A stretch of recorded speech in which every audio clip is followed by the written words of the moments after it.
In a world where everyone seems ready to snap, ready to argue, defend, explode, it's easy to feel like you're constantly walking into someone else's storm. One comment can ruin a whole day. One misunderstanding can pull you into chaos you never asked for. But the Buddha left us a truth that cuts straight through all that noise. You will not be punished for your anger. You will be punished by your anger. Let that line settle for a moment. Because the second you react, the moment you take the bait, you hand your power away without even realizing it. But here's the shift most people never learn. When you master the mind, when you rise above the noise instead of drowning in it, something changes, completely.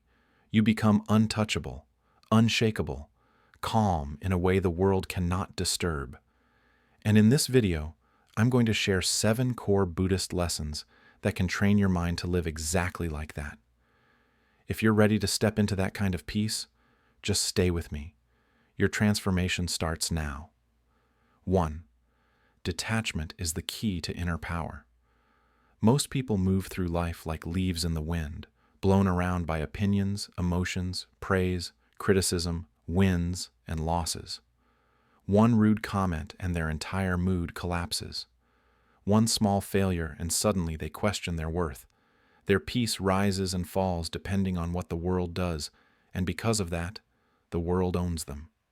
Buddhism has a word for this: upadana, clinging, grasping, holding on too tightly to what you want reality to be. And this is where most suffering begins, not in the event itself, but in the attachment to how you think things should be. You want people to accept you. You want situations to go your way. You want life to cooperate with your expectations. And the moment it doesn't, your peace shatters. When your happiness depends on external things, it isn't really yours. It's rented, borrowed, and at any moment someone else can take it back. A stranger's mood, a co-worker's tone, a partner's reaction. Any of these can hijack your entire inner world if you're attached to outcomes. But detachment isn't about becoming cold, distant, or uncaring. It's not about shutting down your heart. Detachment simply means you stop tying your identity and your peace to what happens outside of you. You love deeply, but without clinging. You care sincerely, but without trying to control everything. You show up fully, but you release the need to dictate the result. And something incredible happens when you start practicing this. You stop being thrown around like a leaf, and you become the tree. When someone praises you, you're steady, because praise doesn't define you. When someone insults you, you're steady, because their words are a reflection of them, not you. When you win, you stay centered. When you lose, you stay centered. Your peace stops fluctuating with the weather of life. This is the shift into true inner power, not reacting out of insecurity, not chasing validation, not collapsing when things don't go your way. Detachment creates space inside you, space where clarity grows, where calm grows, where wisdom grows.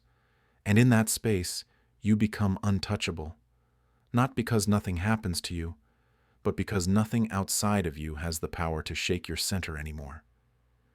2. Observe, don't absorb. Life is always throwing something at you.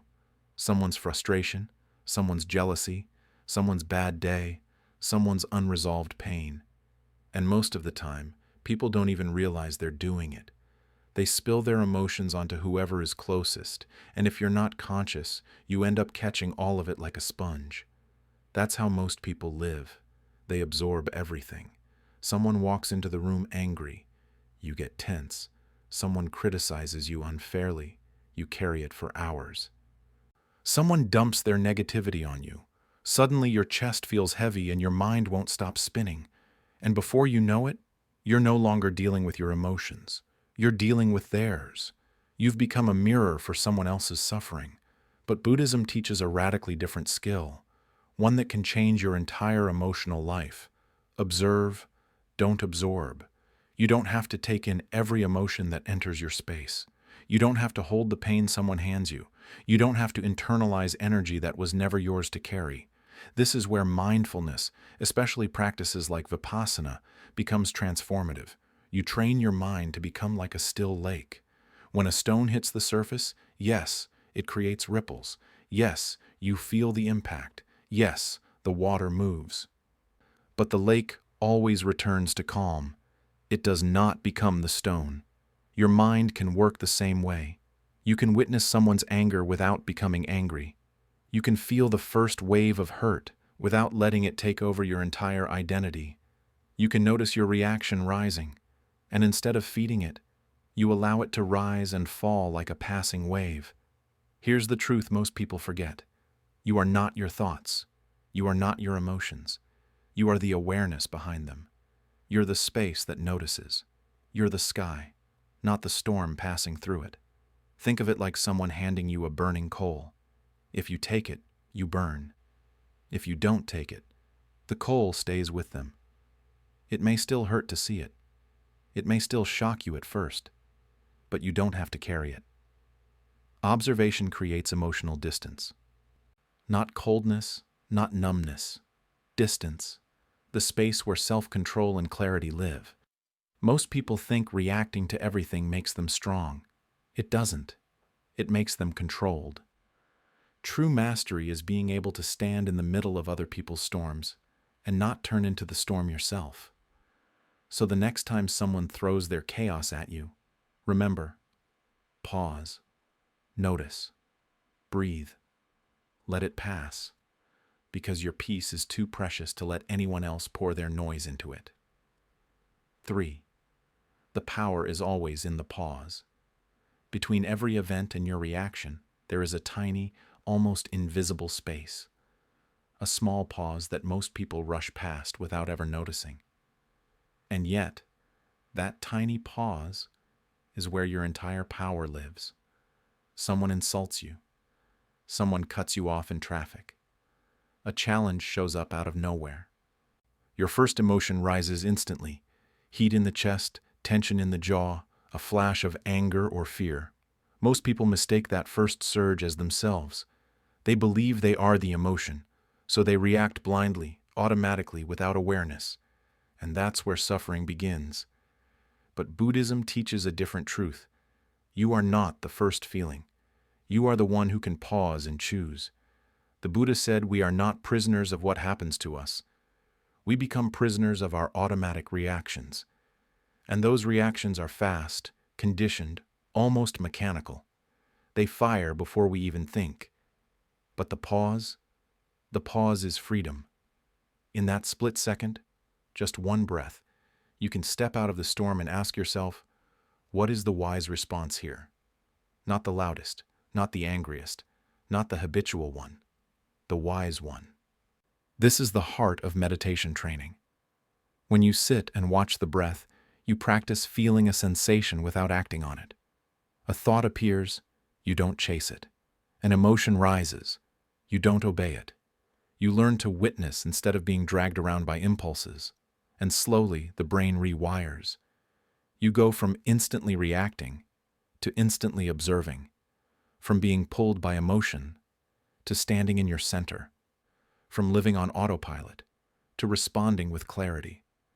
Real strength has nothing to do with how fast you react. Anyone can explode. Anyone can snap. Anyone can throw their emotions around without thinking. Strength is how deeply you can pause, how clearly you can see before responding, how calmly you can stand inside the moment without letting it swallow you. So the next time something shakes you, remember, you don't have to react. You can pause, you can breathe, and in that breath, you reclaim your freedom. 4. Let the fire burn out on its own. When someone throws anger at you, your instinct is to throw it back. It's almost automatic. The chest tightens, the voice rises, and before you even realize it, you're in a battle you never wanted to enter. This is the reflex of the untrained mind.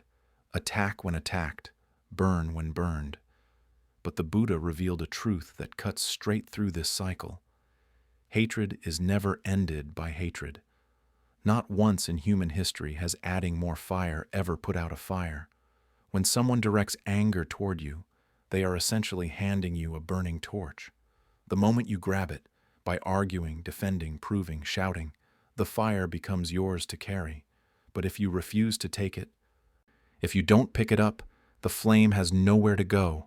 It weakens, it fades, it dies out. Imagine this clearly. Someone stands in front of you, raging. Their face is tense, their voice sharp, their emotions spilling everywhere. They want a reaction. They expect a reaction. They're handing you their fire. But instead of accepting it, you remain calm. You breathe. You let them finish. And when they're done, you choose silence. That silence disarms them. Not because you're avoiding the moment, but because you've stepped outside the emotional game they're trying to pull you into. They realize they can no longer control your state of mind. They can't drag you into their storm. They can't make you burn. Some people think staying calm means weakness, but the opposite is true. It takes far more strength to stay centered than it does to explode.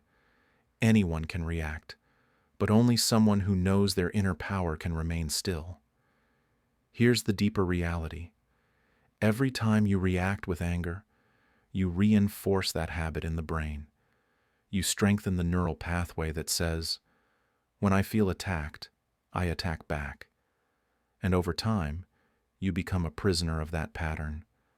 But every time you choose calm, every time you let the fire burn out on its own, you train a different pathway, one of control, clarity, and peace. This is how emotional mastery is built, moment by moment, choice by choice. So the next time someone tries to pull you into their chaos, ask yourself, is it worth my peace? Do I really need to light my own soul on fire just to win this moment? Or can I let their flame die out while I remain untouched? Your peace is sacred. Don't trade it for a fight that was never yours to begin with. 5. Silence is the language of the wise. In a world where everyone is talking, louder, faster, and with more urgency than ever, silence has become rare. We live in a time where people rush to respond, rush to defend themselves, rush to prove a point, even when the moment doesn't deserve a single word. And because noise is everywhere, silence has become a form of power. Buddhist wisdom puts it beautifully in the Dhammapada. Better than 1,000 hollow words is one word that brings peace. And sometimes, even that one word is unnecessary. Silence isn't the absence of speech. Silence is the presence of awareness. It's the clarity behind the noise, the stillness beneath the surface. It's the inner strength of someone who doesn't need to perform, argue, or convince anyone of anything. A wise person doesn't talk to win. They don't talk to impress. They don't talk to protect their ego. They speak when it is needed, and only then. Because their words don't come from impulse. They come from depth. They carry weight because they are rooted in clarity, not reactivity. Silence becomes a kind of armor. Imagine someone attacking you with words, insults, accusations, provocations. They expect you to break. They want you to rise to their level. They want to fight. But when you remain silent, not out of fear, but out of understanding, something shifts. Your stillness disarms them. They lose the control they thought they had. Their storm cannot touch you because you are not playing the game. Silence also protects your energy. Words are expensive. Every argument drains your mental and emotional reserves. Every debate pulls you into a place where ego battles ego, and nothing meaningful is ever resolved. When you stay silent, you conserve your strength for what truly matters, your peace, your purpose, your growth. Silence gives you clarity. When you don't rush to speak, you actually see. You notice your own reaction before it becomes a reaction. You notice the other person's pain instead of their aggression. You notice what's truly happening beneath the surface. Silence opens a window into the truth, and silence breaks patterns. Most conflict thrives on reaction. If you don't feed it, it collapses. People who thrive on drama cannot play with someone who refuses to participate. Your silence interrupts their script, and without a reaction to push against, their power fades. But the deepest silence isn't about how you treat others. It's about how you treat yourself. Inside your own mind, there is noise, self-judgment, worry, replaying the past, fearing the future.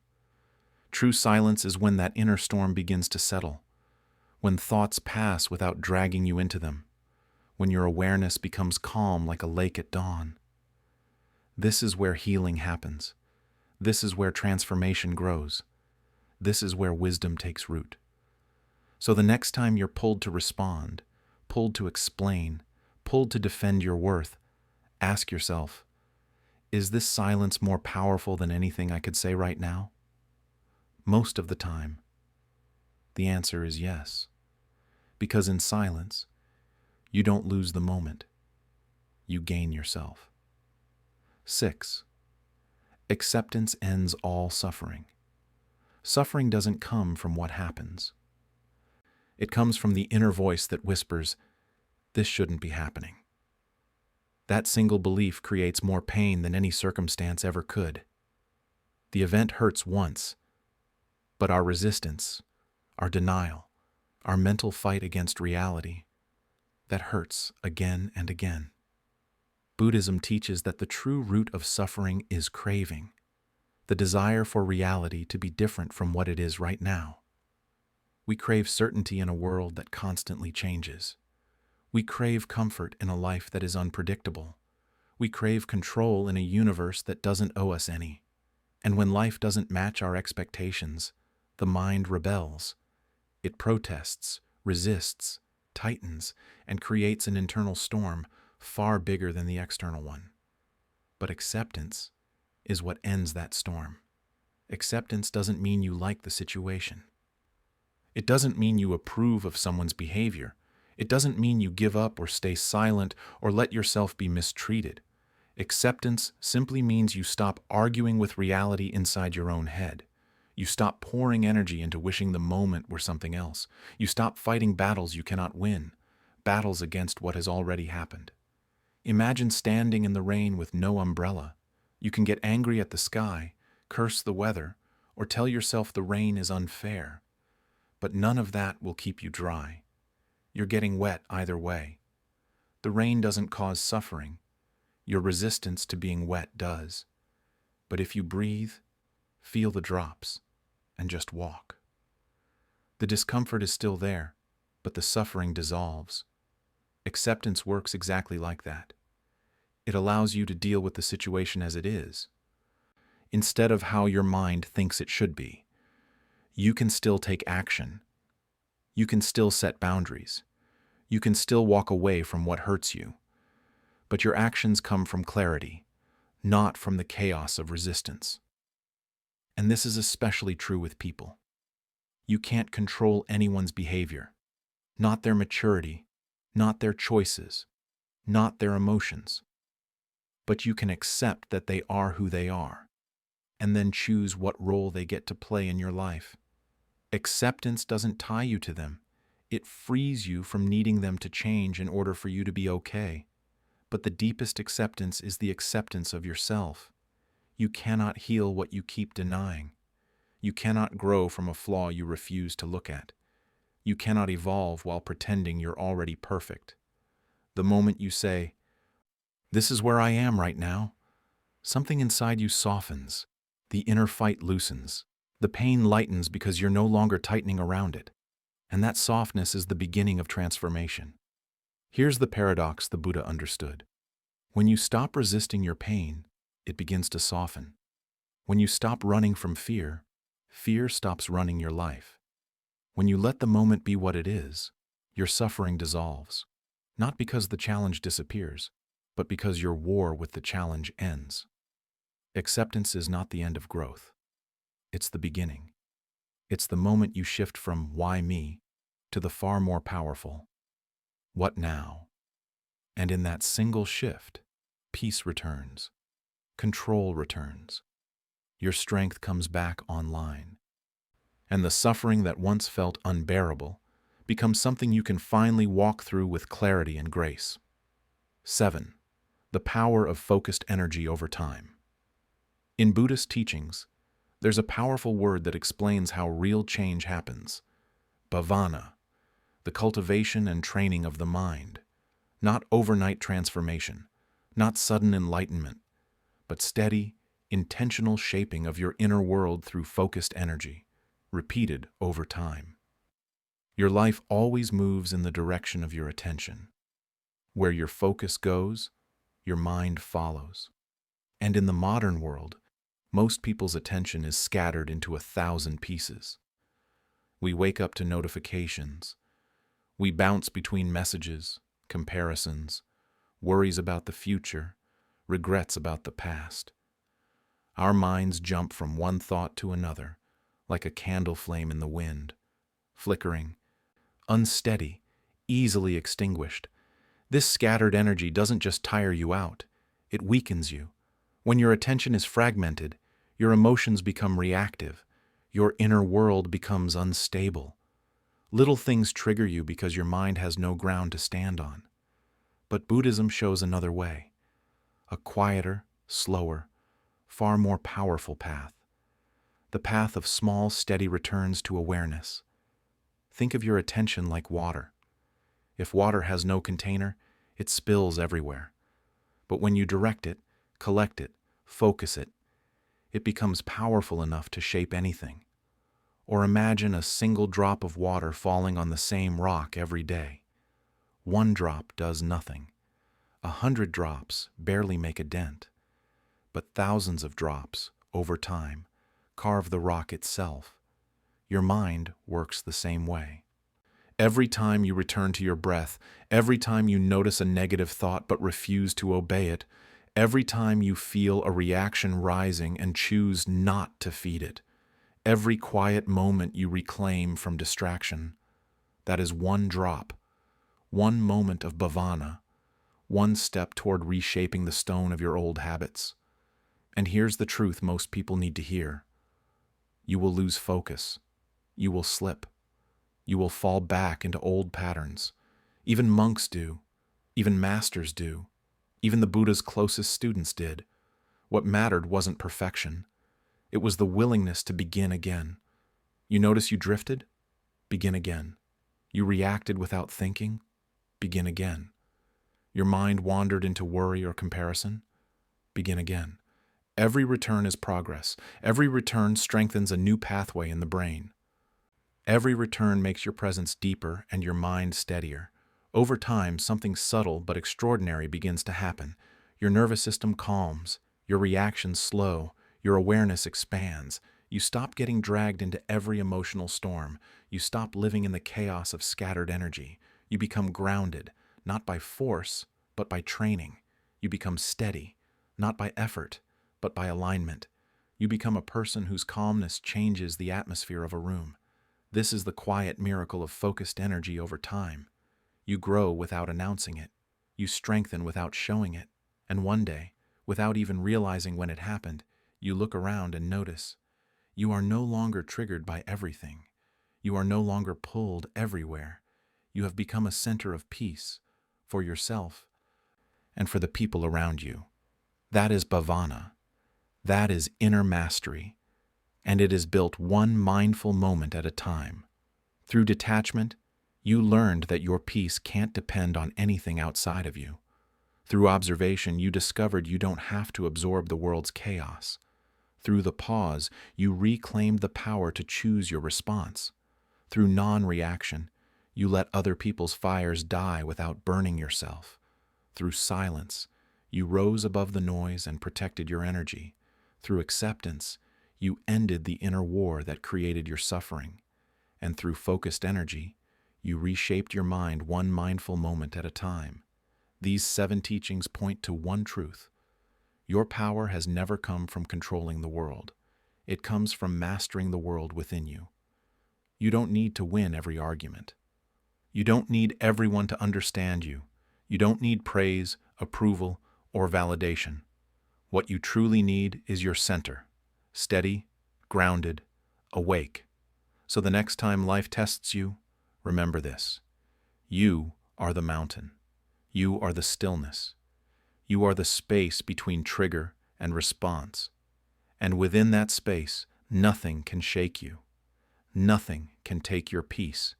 This is the freedom you've been looking for, and it begins inside you.